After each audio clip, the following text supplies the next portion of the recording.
이 시간에는 절대적 행복이라고 하는 제아의 말씀으로 함께 은혜를 나누고자 합니다. 우리 한국 문화 콘텐츠 사업이 낙진하는 모습이 두드러집니다. 가수 BTS가 빌보드 차트 계속 석권하고요. 그 받기 어렵다는 아카데미 오스카상을 모두시나 수상합니다. 이 근래에는 넷플릭스라고 하는 플랫폼을 기반으로 전 세계에 공급되는 영화, 드라마 채널에서 한국의 드라마 오징어 게임이라고 하는 드라마가 전 세계 시청자들의 이목을 사로잡고 있습니다. 시청률 1위를 달성했고요. 지난주에 딱 인도라고 하는 나라 국가 하나만 2위였는데 바로 1위로 올라서 공급되고 있는 그 넷플릭스 공급되고 있는 망을 통과해서 제공하는 모든 국가에서 한국 드라마 오징어 게임이 다 지금 2위로 랭킹되고 있습니다. 그리고 작년인가요? 지난년에 신중이라고 하는 영화가 또 아카데미 여러 한국에서 분야에서 2위를 또 대상을 수상했죠. 근데 이런 영화를 우리가 볼 때 마냥 좋아할 수만은 없는 까닭은 그 두 작품이 공교를 빼도 한국 사회의 현실과 치부를 드러내고 고발하고 있는 주제의식을 갖고 있기 때문에 그렇습니다. 가령 과중한 경쟁, 가계부채의 증가, 개인 파산, 일확천금을 노리는 대공주의 등등 우리 대한민국의 자화상이 그 두 작품에 그대로 노출되어 있습니다. 목사로서 그 드라마를 관찰할 때 참 아쉬우지는 않았어요. 아홉 구부작이기 때문에 제가 다 보지 못하고 처음과 마지막만 이제 보면은 대충 아니까 첫 화와 마지막 화만 봤는데 아쉬운 점이 참 많더라고요. 그 내용은 참 재밌습니다. 우리가 어렸을 때 우리가 어린 시절에 놀았던 고유한 놀이들 있지 않습니까? 무궁화꽃이 피었습니다. 짝지치기, 구슬치기, 줄다리기 이런 놀이를 가지고서 어른들이 6단계에 걸쳐서 계속 이겨나가야 되는 겁니다. 마지막 생존하면은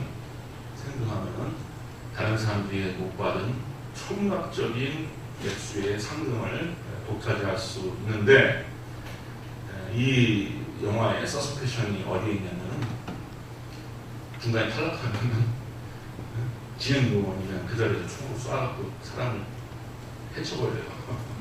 그런 설정이 되어 있습니다. 상당히 좀 비현실적인 것 같아도 여기 들여다보면 그렇게 비현실적이진 않아요. 묘미가 있습니다. 그런데 가만히 보자면요, 그 모든 구성원들, 참가자들이 서로 지혜를 모으고 단합하면 끝까지 살아남을 수 있는 그런 요건이 있습니다. 근데 그 상금 하나를 바라보고 서로 경쟁하는 것으로 인해서 다 탈락하고 제거됩니다. 그게 참 목사로서 볼 때 아쉬운 면이고요. 또 일확천금을 위해서 목숨을 베팅하는 사람들이 그 허구적인 드라마에만 있는 것이 아니라 실제로 우리 사회에 있다는 사실이에요. 참 인상적인 장면이 있습니다. 마지막에 주인공이 456억의 상금을 독식하게 되는데요. 그걸 은행에 예치한 후에 한 푼도 쓰지 않습니다. 그런 장면이 나와요.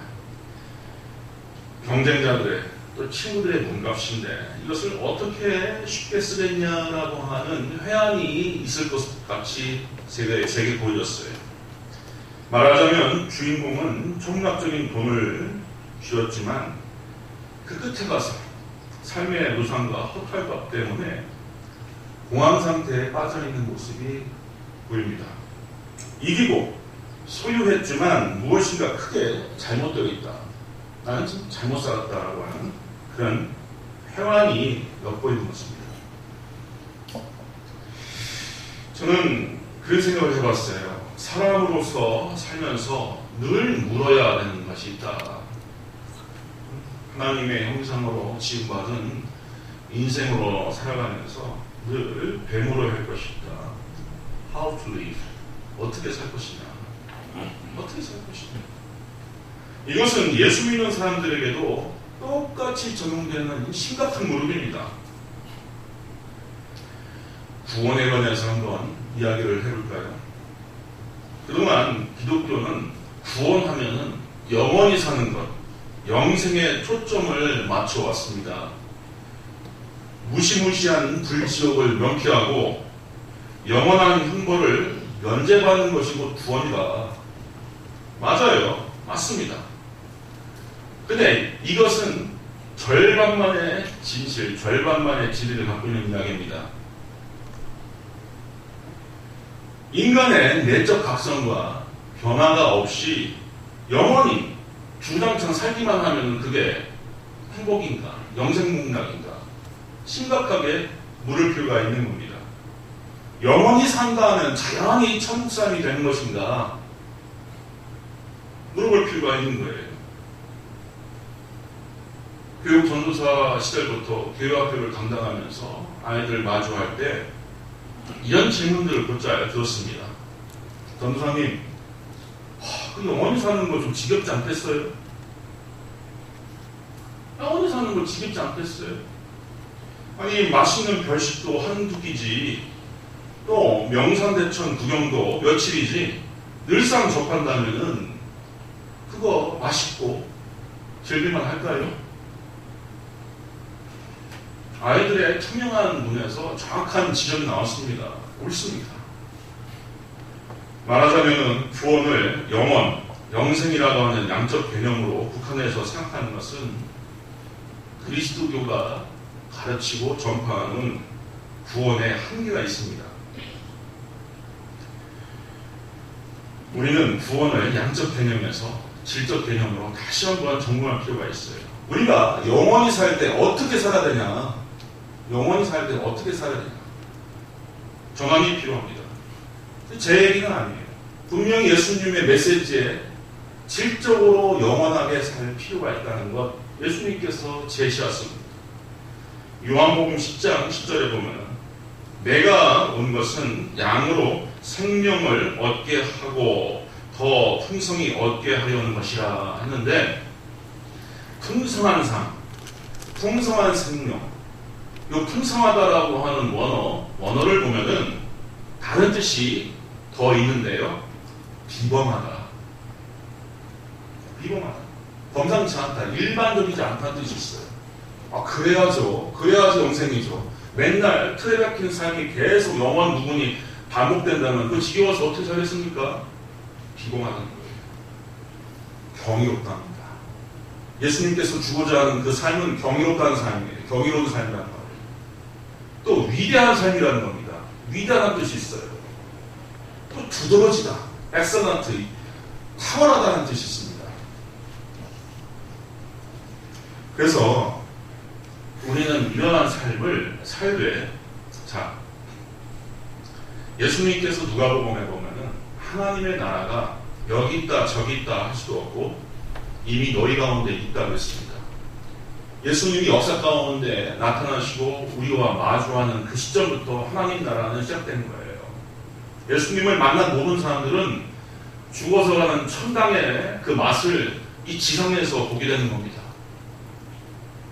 친구 되어주시는 예수님, 참 이웃이 되시는 예수님, 그 안에서 넘치는 생명과 빵과 샘물을 만민에게 제공할 수 있는 예수님을 만났을 때 천국의 맛을 볼 수가 있는 거예요. 전 세계 모든 파인애플을 먹지 않아도 한 조각 파인애플을 먹으면 전 세계 파인애플 모든 맛을 아는 것과 똑같은 이치입니다. 예수님은 지상에서 인생들을 만났을 때 천국의 맛을 보여줬어요. 그런 의미에서 천국은 이미 너희 가운데 있다라고 말씀하신 겁니다.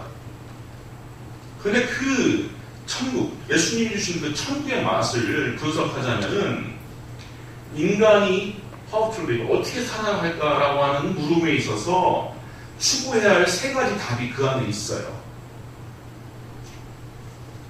아주 간결하게 말씀드리자면 진, 선, 위에 있어서 하나님과 나와 관계 속에서 이루어가는 겁니다. 내 스스로가 이 땅에서 진리와 선함과 아름다움을 시험해보고 또 맛보고 열매를 맺어갈 수 있어야 됩니다. 이것이 성도의 삶에, 성도의 지성의 삶에서 맛보고 체험돼야지 그것이 연장이 되어서 저 천국에서 살 수 있게 되는 겁니다. 여기서 분쟁하고 다툰 사람을 저 천국에서 영원히 함께 본다고 하면은 어디게 천국이 되겠습니까? 지상에서 화해해야죠. 지상에서 하나님과의 교제를 이루지 못하고 하나님의 사랑의 그 섬세함과 그 놀라움을 경험하지 못하고서 저 하늘에 가고 하나님을 마주한다면 그거 기쁘겠습니까? 어색하죠. 맹숭맹숭하지. 그래서 지상의 삶은 항상 천국과 영혼과 연결되어 있습니다. 그래서 예수님께서 주기도문을 바칠 때 당신의 나라가 땅에서 이루어지게 하소서 그렇게 기도하고 명한 거예요. 땅에서 일상 가운데서 우리가 천국 맛을 봐야 하는 겁니다. 진이라고 하는 것은 하나님의 말씀과 거기에 대한 사역을 통하여서 내 세상살이 가운데 하나님의 진리를 경험해가는 거예요. 나의 뜻은 이건데 하나님의 말씀은 저렇다. 근데 저 말씀대로 저대로 해보니까 진짜네. 옳으네. 결국 승리하는 길이네. 결국 성공하는 길이네. 처음이 되어야 됩니다. 그게 진이에요. 진. 선은 뭐냐? 가장 가까운 사람으로부터 이웃에게 십자가의 사랑을 전하고 세상의 부패와 어지러움을 극복할 수 있도록 선한 영향력을 계속 제공하면서 미는 뭐냐? 이것도 참 그동안 교회에서 간과된 사실인데 아름답게 살아야 돼요. 아름답게. 하나님은 참 아름다운 분입니다. 이 세상을 지키시고서 본인이 놀랐어요. 세상을 첫째 날, 둘째 날, 셋째 날 이 천하 만물을 지으시면서 보시기에 좋았다가 보시기에 좋았다가 보시기에 좋았다가 이 아름다움은 하나님 안에 감춰져 있고 하나님의 내적인 능력이에요. 그래서 하나님의 형상으로 지음받은 우리도 아름다움을 추구할 수 있어야 돼요. 하나님의 창조성을 실현하면서 살아야 됩니다. 우리 교회에 참 우리 성도님들 보면은 제가 진짜 놀라기도 하고 즐겁기도 한 그런 면면들을 제가 보게 됩니다. 우리 문성환 명예장로님, 또 우리 김현석 집사님, 김원순 집사님, 이 세 분이 전공은 하지 않았지만 화가셔요. 대단한 실력을 갖고 있습니다. 저 뒤에 우리 문성환 명예장로님이 이렇게 제공하신 그림 두 점이 걸려있죠. 보통 실력도 합니다. 또 우리 사무실에 내려오면 우리 김현숙 집사님이 아름다운 또 해바라기를 그려갖고 걸어놓으셨어요. 또 우리 정상욱 집사님은 또 가수시죠. 또 우리 제주도에 사시는 이명희 원사님 또 서해 가세요. 참 아름답게 사시는 겁니다. 그게 예수 믿는 사람의 멋과 맛이 드러나는 그런 면면들이에요. 기왕 사는 삶에서 하나님의 창조성, 하나님의 아름다움을 지니고 사는 것도 우리가 공허하지 않게 사는 길입니다.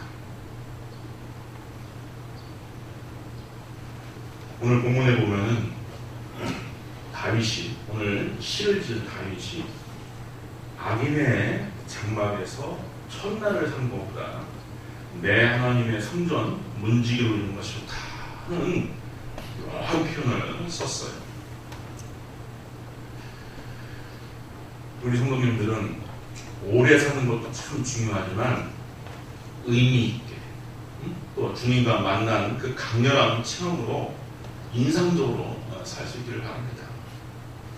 다윗은 그것을 경험한 바가 있기 때문에 그 자신이 하나님과의 조우와 하나님과의 만난 경험이 짙게 새겨져 있기 때문에 주의 궁전에서의 한 날이 다른 곳에서의 첫날보다 낫다라고 하는 표현을 했던 거예요. 여기에서 제가 시간에 대해서 잠깐 말씀을 드리고자 합니다. 시간이 객관적으로 보이죠. 우리가 저 시계를 보면은 정확한 초침, 분침이 정확한 양대로 이렇게 물리적으로 아주 한치의 오차 없이 정확하게 가는 것처럼 보지 않습니까? 근데 현대 물리학자들은, 제가 물리학이나 이런 자연과학을 얘기할 때는요, 어설프게 제가 책 보고서 말씀드린 게 아니라 참 많은 고민과 신학자로서 많은 연구 가운데서 제가 드린 얘기니까 그냥 그대로 신뢰하고 들으셔야 됩니다. 현대 물리학자들에게 있어서 다른 요건보다 이 시간의 문제를 해석하는 게 가장 어렵대요. 천재 물리학자들한테도 시간에 대해서 당신 한번 정의해보시오 하면 정의 못한답니다. 심지어 요즘 어떤 추세냐면은 시간은 인간의 심리의 산물이라는 거예요. 객관적이지 않다는 거예요. 그리고 뭐 상대성 원리라고 하는 건 되게 복잡하게 느껴지지만 그것 간단합니다. 우주의 어떤 상황에서 어떤 경우는 시간이 짧아지고 어떤 상황에서는 시간이 길어진다는 거예요. 이게 이른바 특수 상대성의 원리인데, 또 일반 상대성의 원리는 어마어마한 무거운 중력으로 인하여서 시간과 공간이 왜곡되는 현상이 발생한다는 거예요. 그러니까 시간과 공간 자체가 아주 모호하고 애매하다는 거예요. 극단적으로 얘기해서 어떤 젊은 아빠가 가족을 두고서 안드로메다에 광속으로 탐사를 나갑니다. 광속 우주선을 탔어요. 타고 출발했어요. 몇 분이 지났어요. 근데 가족 사진을 내가 놓고 온 것 같다. 그래서 사진 한번 챙기고 가져가야겠다. 그래서 뭐 5분, 10분 사이에 다시 지구로 귀환해서 가족 사진을 챙기려고 했는데 그 사이에 어린 딸이 할머니가 되어 있습니다. 이게 특수상대성의 원리예요. 이렇게 요술 같은 일들이 일어납니다. 그래서 아주 빠르게 움직이는 물체는 그 안에서 시간이 천천히 흐르고 그 바깥에는 시간이 빨리 흘러요. 우리가 바라보는 저 태양은 대략 8분 전에 지구에게 비춰지는 빛을 지금 보고 있는 겁니다. 밤하늘의 많은 별들은 지금 반짝반짝 빛나고 있는 별빛이 아니라 수백만 년, 수억광 년, 수억 년, 수백만 년 전의 빛이에요. 그것을 2021년 10월 3일에 보고 있습니다. 수백만 년, 수억 년이 지나서 지금 보고 있어요. 그러니까 과거와 현재가 지금 동시에 진행되고 있는 상태라고 할 수 있는 거예요. 시간은 아주 애매한 겁니다. 제가 왜 이런 얘기를 하냐면, 다윗이 경험한 신적 시간이라고 하는 것이 그런 속성이 있는 거예요. 죽어서 한참 오랜 시간만 그냥 버리고 허송한 것보다 하나님과의 내밀한 만남과 신적 경험을 이룬 그 놀라운 경험이 자기 일생을 지속하고 자기 일생을 버티게 하고 있다라고 하는 신앙 고백이 여기서 나타나는 겁니다. 하나님과의 교제를 이뤘다면, 하나님과의 만남을 이뤘다면 그 한 날이 평생을 지지하고 지탱할 수 있게 된다는 얘기예요. 또 가장 신비롭고 거룩한 행복이 될 수 있다는 겁니다. 오징어 게임 상금 456억을 써도 만들 수 없고 바꿀 수 없는 가치를 얻게 된다는 겁니다. 성경 속의 많은 인물들에게도 짧은 만남 가운데서 인생의 질을 결정짓는 경이로운 체험들을 곧잘 했습니다. 안식일에 빨래터에 있던 루디아라고 하는 한 여인은 바울이 길을 묻는 짧은 순간에 구원의 기회를 얻고 그의 후원자가 됩니다. 혼자 성경을 읽으면서도 알쏭달쏭 의문이 많았던 에티오피아 내관은 빌립 집사를 만나서 의문을 풀고서 예수님을 믿게 됩니다. 짧은 순간이었어요. 다윗은 의미 없고 진실 없이 삶은 삶은 첫날이 돼도 무익하다라고 하는 것을 깨달았어요. 그래서 하나님의 궁전이라고 하는 표현을 씁니다. 하나님의 궁전 가운데서 내가 단 하루를 지내는 것이 더 나은 것이다. 하나님과의 만남을 경험하고 또 그것을 간증하는 분들의 공통적인 증언은 이래요. 하나님과 참 오래 만난 것 같은데, 기도 가운데서 또 그때 하나님과의 참 깊은 만남을 몇 날 며칠 또 몇 년을 보는 것 같은데, 현실로 돌아오니까 얼마 지나지 않았다, 몇 분 지나지 않았다, 몇 시간 지나지 않았다, 이런 고백을 참 많이 합니다. 결국 비슷한 체험이죠. 시간의 상대성이. 우리 성도님들은 이 시를 지은 이 다윗의 생각에 동의하실 수 있겠습니까? 혹간의 사람들은 돈과 인기가 주어진다면 악인의 장막을 마다하지 않을 것처럼 그렇게 살아가고 있습니다. 죄를 짓고 타인을 해롭게 할지라도 재물과 권세가 있으면 꼭 쟁취하겠다는 다짐으로 살아요. 저는 요즘 한국 사회생활 볼 때 근래 젊은 세대의 비투 현상이 참 안타깝습니다. 걱정이 됩니다. 비투 아십니까? 빚을 내서라도 투기를 하겠다는 뜻이죠. 비투. 기성세대의 비투가 젊은 세대까지 확대돼요. 이력서를 뿌려도 오라고 하는 데가 없는데 그냥 카드 긁어갖고 그 카드 빚을 내서라도 빌라에도 투자해갖고 목돈 한번 거머쥐겠다. 지금 광풍이 불고 있지 않습니까? 정치인들은 뭘 했는지 모르겠습니다. 이런 사회 풍토 가운데서는요, 출산율이 증가되지 않습니다. 가뜩이나 어려운 시대 출산율이 계속 떨어지는데요. 2020년 출산율이 20만 명 정도밖에 안 된다고 하셨습니까? 제 세대 때는 태어날 때마다 한 해 100만 명 육박하는 신생아들이 태어났습니다. 생명이 환영받지 못하고 존중받지 못하고 촉박해지면은 세상에 안 등장하는 거예요. 여러 이유로 분석할 수 있겠지만요. 목사니까 종교인이니까 제가 들은 얘기입니다. 생명이 세상에 나갈 준비를 하고 있는데 생명이 환영받지 못하고 살만하지 못한다면요, 안 나와요. 안 나와요.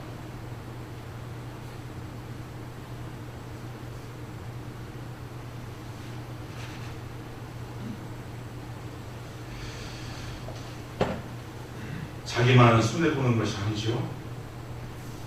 그러한 현상들은 궁극적으로 타인과 공동체 전반에 손해가 될 수가 있습니다. 우리 교회와는 어떻게 할까요? 우리 이러한 어려운 시대에 우리는 후대들에게 또 자손들에게 하나님의 말씀을 통하여서 인생을 바르게 진행할 수 있도록 교훈할 수 있어야 되고 보여줄 수 있어야 됩니다. 하나님의 말씀은 얻고 성취하는 것만 가르치지 않습니다. 때로는 주 앞에서 덜어내고 놓아버리고 버릴 것도 함께 가르쳐요.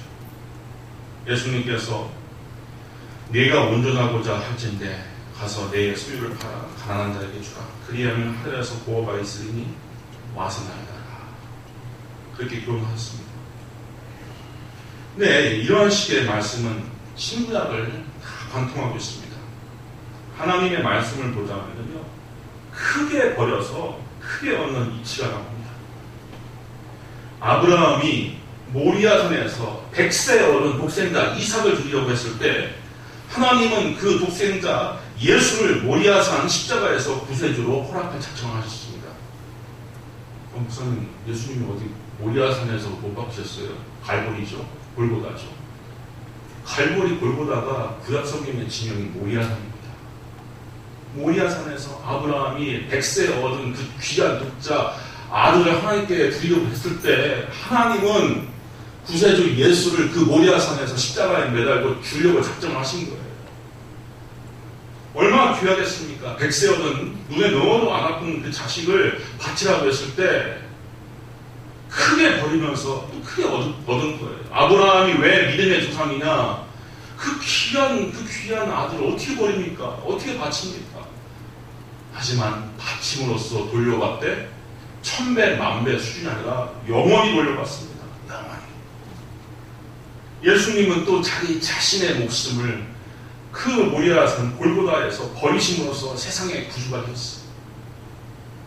베드로는 가족과 배를 버림으로써 교회의 반석이 되었습니다. 바울은 학벌과 권력을 버림으로써 복음의 메신저가 되었어요. 그래서 우리는 때로는 버림으로써 얻는 하나님의 진리의 역사를 우리가 깨달을 필요가 있습니다. 우리는 세상에서 악인의 장막을 찾지 않고 하나님의 성전을 찾는 마음으로 살아야 됩니다. 하나님의 성전이라고 하는 것은 꼭 교회에 국한되지 않습니다. 하나님과의 소통과 교제가 이루어지고 나에게 준 하나님의 뜻을 이행하려는 자리라고 한다면 그 자리가 곧 하나님의 성전이 되는 것입니다. 하나님께서 새 삶에 피어날 꽃과 향기와 열매를 원하십니다. 가장 좋은 것은 주 안에서, 하나님 안에서 남과 다른 나답게 사는 일입니다. 나에게 주신 달란트와 개성과 은사대로 따라 행하는 길, 그것이 주어진 인생을 또 가장 복되게 아름답게 살아가는 길입니다. 그리고 만복의 근원이 하나님께 있다는 사실을 우리가 새기고서 담대하고 편하게 삶을 영위하실 수 있길 바랍니다. 이거 잘 되지 않죠? 잘 되잖아요. 그래서 하나님께서 나와 함께 하시다는 사실을 알고서 anywhere, 언제나, anytime, 어디서나, 언제나 어디서나 나에게 자녀로서 주신 평안함과 감사와 긍정을 가지고 서세요. 아들을 십자가에 내어주신 그 하나님이 우리 성도님들 한 분 한 분을 책임져 주시지 않겠습니까? 오늘 11절에 여호와 하나님은 해와 방패시라, 여호와께서 은혜와 영화를 주시며 정직하게 행하는 자에게 좋은 것을 아끼지 아니하실 것입니다. 만군의 여호와여, 주께 의지하는 자는 복이 있나이다. 특별히 정직하게 행하는 자에게 준다고 했어요. 세속적인 권모술수와 거짓을 재주 삼아서 사는 사람이 아닌 정직하게 행하는 자에게 좋은 것을 아끼지 아니하신다고 했습니다. 사랑하는 우리 성도들, 특별히 갓 신앙생활을 하신 우리 성도님들, 살아계신 하나님의 그 귀한 지혜와 말씀에 의지하여서 말씀이 21세기 한복판에서도 어떻게 성취되고 나에게 역사하는지 그것을 하루하루 체험하면서 하나님의 섭리를 발견하면서 평안과 능력을 누리며 살 수 있기를 주님의 이름으로 축원드립니다. 기도하겠습니다. 은혜를 오신 아버지 하나님, 많은 세상 사람들이 사회적 위기 가운데서 세상의 수단과 방법을 의지하면서 살아가고 있습니다. 그렇지만 그러한 것들을 잃어버리고 놓칠 때 사람들이 심히 근심하며 아파하지만 우리는 예수님을 붙들고 그 안에서 절대적인 행복을 얻을 수 있음을 깨달았사오니 아버지 하나님, 하나님과 하나님의 말씀과 그 진리를 인정하고 굳세게 붙들 수 있는 큰 믿음을 허락하여 주옵소서. 그리하여 저 천국에 우리가 입성할 때에 하나님은 여기서나 저 땅에서나 늘 동행하셨다 고백할 수 있는 거룩한 성도님들 되게 하여 주옵소서. 예수님의 이름으로 기도하옵나이다. 아멘. 찬송가 443장입니다.